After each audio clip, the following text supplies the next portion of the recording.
Olá, alunos, tudo bem com vocês? Dando início aqui a mais uma videoaula da disciplina de História da Igreja 2. Dessa feita, vamos estudar sobre o movimento pentecostal, suas ondas, história, teologia e avivamentos.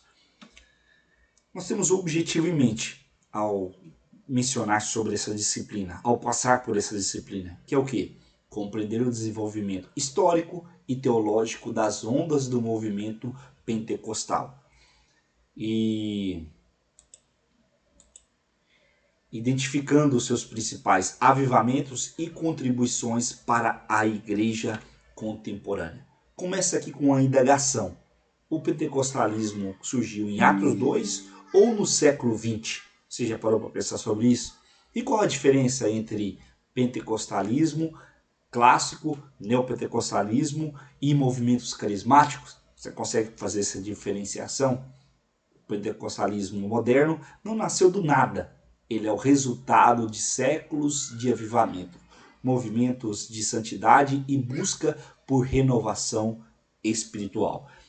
Aqui a gente tem um problema, porque às vezes a gente pensa que o mundo iniciou quando a gente estreou para o mundo. Mas o mundo ele é um resultado de séculos e séculos de desenvolvimento, de movimentos que vão se amadurecendo até então chegar ao que nós estamos hoje. Por isso que é interessante, às vezes, a gente olhar para o passado, não como um objetivo a ser alcançado, mas como um meio balizador para aquilo que nós estamos vivendo.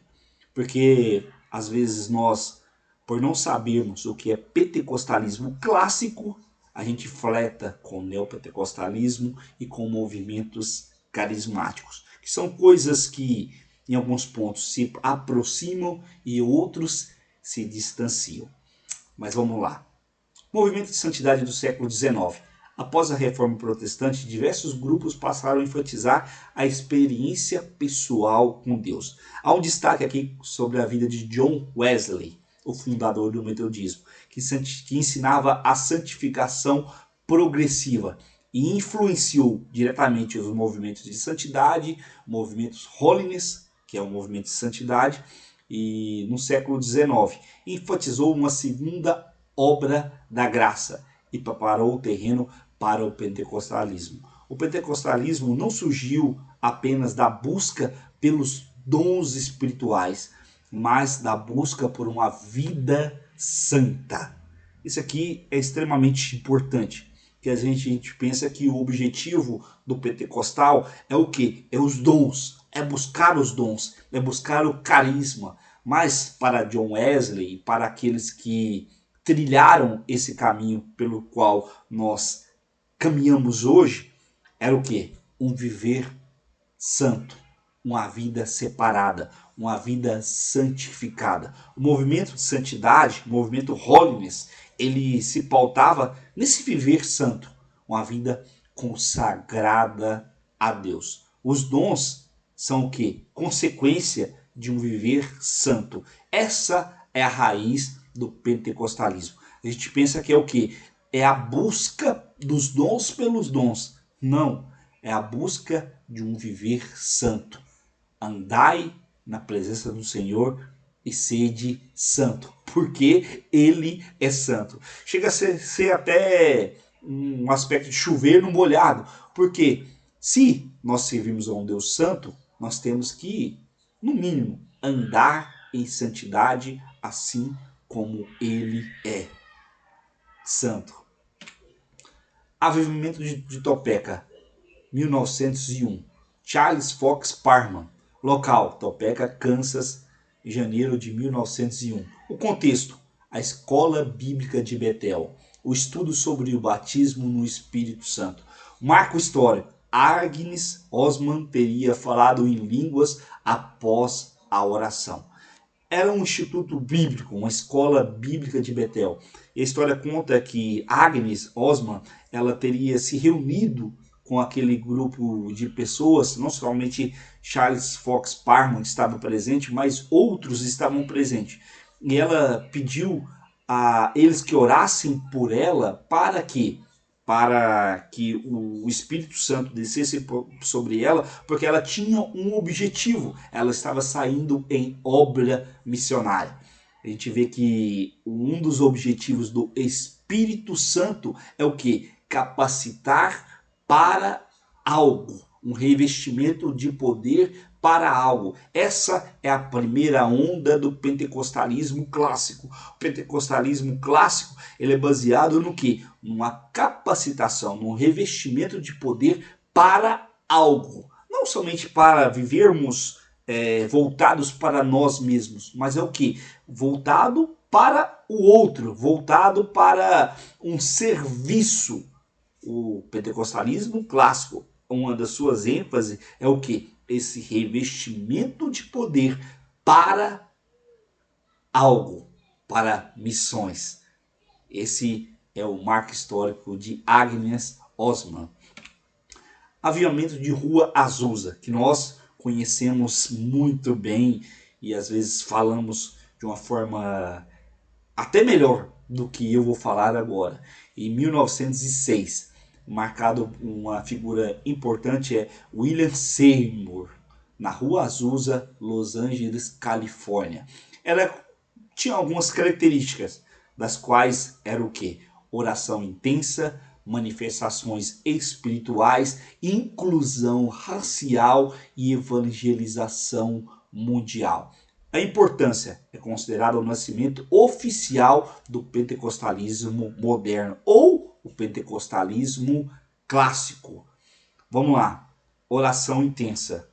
Há alguns relatos históricos que eles passavam horas e horas orando, buscando a Deus esse revestimento de poder. E Deus se mostrava presente. Há relatos de curas, milagres, maravilhas e, acima de tudo, a presença de Deus ela se mostrava real. Não somente como um aspecto circense, mas como um aspecto de transformação. E há um ponto interessante que é o quê? A inclusão racial. Estamos falando de 1906, onde havia essa separação. De um lado, algumas pessoas de uma cor específica, de outros eram separados pela sua etnia, pela sua raça, pela sua cor. E o avivamento da Rua Azusa, ele trouxe consigo essa característica, que era o quê? A inclusão social. Haja vista que alguns biógrafos vão dizer que William Seymour era um escravo, foi um escravo um grande período da sua vida. Ele era cego de um olho e alguns biógrafos vão dizer que ele tinha uma dicção um pouco pesada. Ele não era um ótimo orador, mas a sua diferença estava no que? Na unção de Deus sobre a sua vida. Ele alcançou aquilo que alcançou. O pentecostalismo ele caminhou por onde caminhou, não baseado em pessoas, mas baseado na promessa do Espírito Santo. Ficai até que do alto sejais revestidos de poder. Ou, se preferir, Joel, que vai dizer que nos últimos dias haveria uma evidência do derramar do Espírito Santo. Ainda a primeira onda, no pentecostalismo clássico, nós temos a chegada no Brasil em 1910, por Daniel Berg e Gunnar Wingre. Sua fundação foi o quê? A Missão de Fé Apostólica. E depois se tornou o quê? Assembleia de Deus. A ênfase deles, teológica, era o quê? O batismo no Espírito Santo, evidência inicial das línguas, cura divina e santidade. Você lembra que lá no princípio, nos movimentos encabeçados por John Wesley, uma das coisas que eles tinham em mente, que eles davam ênfase ao que? O viver em santidade. Às vezes nós colocamos nós romantizamos muito a saída de Daniel Berg e Gunnar Wingre, mas eles foram expulsos por crerem naquilo que criam, crerem que o batismo do Espírito Santo era para todos que o falar em línguas era uma evidência inicial, que Jesus curava e que havia-se que exigia-se do povo santidade. É interessante aqui que a gente esbarra na questão do cessacionismo, onde eles falam que os dons cessaram. É um pouco ilógico e cômodo nós pensarmos que os dons cessaram, porque uma vez pensando que cessaram, nós automaticamente chegamos ao ponto que nós não precisamos buscá-lo. Nós, para que buscar algo que não está em nosso alcance? Mas o movimento pentecostal, ele tem das suas ênfases o que? O incentivo à busca pelos dons, a busca pelo um viver santo, a busca pela cura divina. E se há uma busca, automaticamente faz a pessoa que ela saia de onde ela está e caminhe em direção àquilo que ela almeja. A segunda onda do movimento carismático, o movimento pentecostal ou o movimento carismático. O pentecostalismo começa a influenciar igrejas históricas. Algumas igrejas alcançadas, anglicana, luterana, presbiterianas e a igreja católica apostólica romana. Que é um exemplo na igreja romana, a igreja católica apostólica romana, é aqueles movimentos pentecostais, ou melhor, movimentos carismáticos, onde a gente tem Canção Nova e outros mais, que eles dão ênfase ao... Tem até cursos do falar em línguas, das manifestações espirituais. Renovação carismática católica. Chegamos àquilo que a gente mencionou antes, em 1967. Local, a Universidade de Duquesne. Característica: o louvor espontâneo, oração em línguas e renovação espiritual. Há uma diferença entre a primeira onda e a segunda onda. Que na primeira onda havia-se uma ênfase num viver santo, e as pessoas que fizeram parte dessa primeira onda, houve-se um rompimento com suas denominações originais. Haja vista que Daniel Berg e Gunnar Wingre, eles são expulsos de igrejas batistas, salvo engano. Se eu estiver equivocado aqui, você comenta aí nos comentários aí para a gente nos atualizar. E a segunda onda, os participantes permaneciam em suas denominações originais. Por exemplo, o movimento carismático católico, onde não se rompeu, mas houve-se essa nova ênfase. Essa semana eu recebi um confessionário, digamos assim, de uma pessoa que era assembleana e agora está fazendo parte de uma igreja, digamos assim, que não tem a mesma ênfase nossa do pentecostalismo. Ela estava contando que estava participando de uma célula e ela ficou abismada que na célula dela alguns irmãos que estavam lá, eles oravam em línguas, eles profetizavam e eles entregavam profecia. Haja vista que eles estão agora em uma denominação que ela é totalmente cessacionista. Ela não crê na atualidade dos dons. Mas isso aqui é só um título para a gente ver que o movimento, o carisma do Espírito Santo, ele não está somente restrito a nós pentecostais. Ele vai e atinge outras e outras e outras denominações. Como a gente viu aqui, a influência em igrejas anglicanas, luteranas, presbiterianas e católicas. Ainda tratando sobre a segunda onda, nós temos aqui a sua ênfase. A ênfase era o quê? Na renovação espiritual, dom de língua e unidade da igreja. Em menor destaque, nós vemos o quê? a separação denominacional e exclusividade pentecostal. Principal nomes: John Wimber. Características: sinais e maravilhas, guerra espiritual, libertação e evangelismo de poder. A diferença: nem todos defendiam o falar em línguas como evidência inicial e obrigatória. Avivamentos importantes que nós temos: obviamente Toronto, 1994, local no aeroporto de Toronto. Uma das características dele, que era o quê?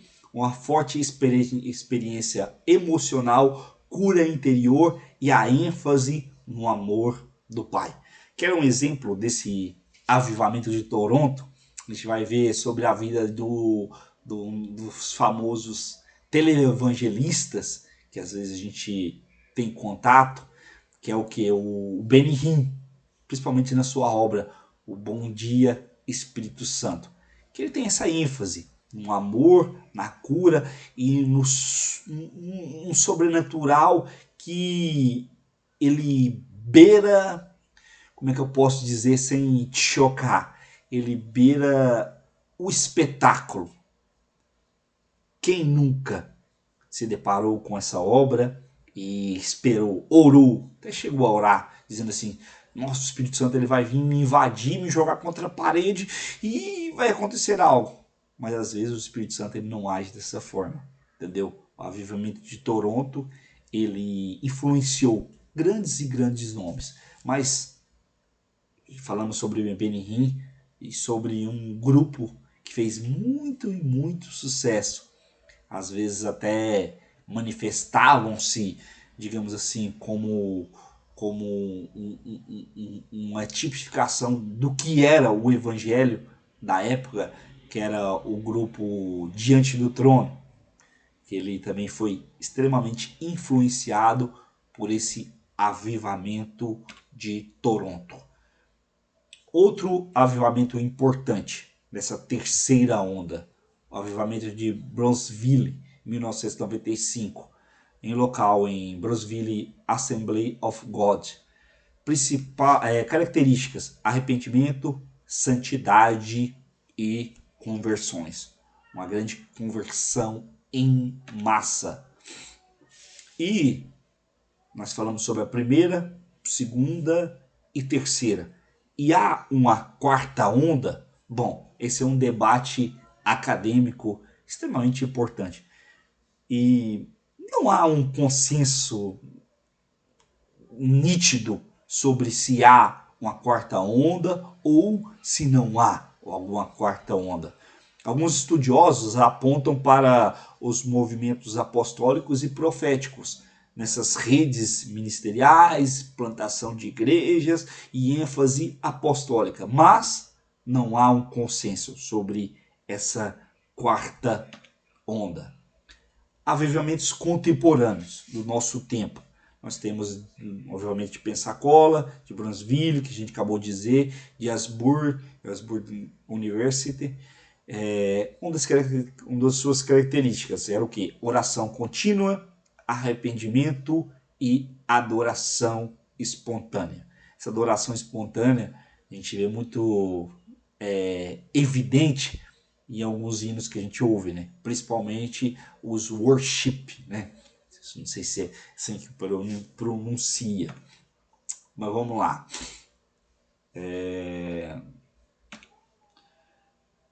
A gente compara aqui as ondas, entendeu? A gente tem 4 ondas: pentecostal clássico, movimento carismático, o neocarismático e o movimento contemporâneo. O período pentecostal clássico, 1901 a 1950.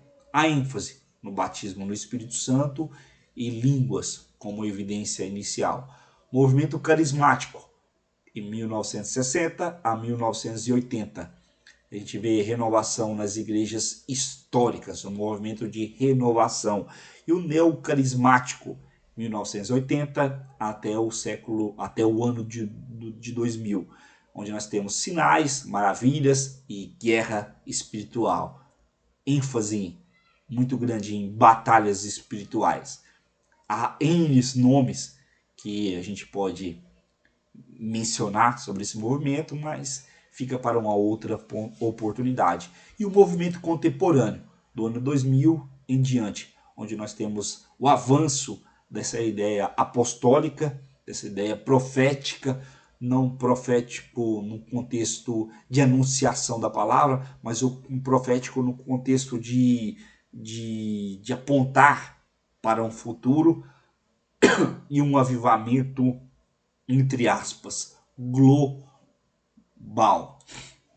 Dando sequência aqui. E nós temos, já caminhando para o final, nós temos uma pergunta para debate. Algumas perguntas para debate, como uma reflexão final. O que todos os avivamentos estudados têm em comum ou deveriam ter em comum? Vou tomar uma água aqui. Como distinguir avivamento genuíno de um emocionalismo religioso? Perguntas para a nossa reflexão. E qual o papel da palavra de Deus em um verdadeiro avivamento? Será que essa palavra de Deus ela ganha primazia ou ela fica em segundo plano? Algo para a gente pensar. A igreja atual ela precisa de um novo Pentecostes? Sim ou não? Para a gente refletir. E na conclusão, eu concluo dizendo que todo verdadeiro avivamento bíblico apresenta pelo menos 4 marcas. Quais são essas 4 marcas? Centralidade de Cristo, exaltação das Escrituras, ação do Espírito Santo e a transformação de vida. Zacarias 4:6 vai dizer: não por força nem por violência, mas pelo meu Espírito, diz o Senhor dos Exércitos. É interessante nós voltarmos um pouquinho no passado. Se salvo engano, não sei se foi Billy Graham, ele disse que avivamento não é descer uma ladeira fazendo barulho, batendo lata, mas é subir ao Calvário com lágrimas nos olhos. Todo verdadeiro avivamento, por mais espetacular que ele seja, quando não se há uma centralidade em Cristo, onde não se há uma exaltação das Escrituras, deve por nós ser rejeitado. Porque a gente vê alguns movimentos aí que é muito mais uma descarga de dopamina do que ação do Espírito Santo. Um movimento que leva a pessoa a extravasar sentimentos, mas não leva a pessoa a olhar para a cruz, a exaltar as Escrituras. Onde se há um ajuntamento no qual vidas não são transformadas. Todo verdadeiro avivamento ele passa pela centralidade nas Escrituras, centralidade de Cristo, ação do Espírito Santo e a transformação de vidas. Há um texto que eu gosto muito, Atos dos Apóstolos. Pedro está preso. O anjo vai, toca nele, mas antes vai dizer que uma luz ela preenche o ambiente. Bom, essa luz, esse preenchimento, ele não vale nada se não houver transformação, se não houver ação. Nós levantarmos e caminharmos sob essa luz. Todo verdadeiro avivamento, ele tem Cristo como primazia. Ele tem as Escrituras como direção. Ele tem o revestimento de poder para algo além dele mesmo. E depois disso tudo, há um viver em transformação. Uma vida que não pertence mais a ela. Bom, encerramos aqui a nossa reflexão sobre o movimento pentecostal, suas ondas, história, teologia e avivamentos. Espero que nós tenhamos comunicado algo acerca da fé e nosso objetivo é que cada vez mais Deus, em sua misericórdia, te capacite mais, traga sobre si a verdadeira essência do movimento pentecostal, desse grande avivamento, que foi um dos mais importantes da história, porque ele era um avivamento inclusivo, não segregava pessoas, mas incluía. Ele trazia pessoas da margem para próximo. Que esse avivamento, que o poder do Espírito Santo esteja sobre a sua vida, te capacitando mais e mais. Um abraço, até a próxima e fiquem com o nosso Senhor Jesus Cristo. Fiquem bem e fiquem com Deus.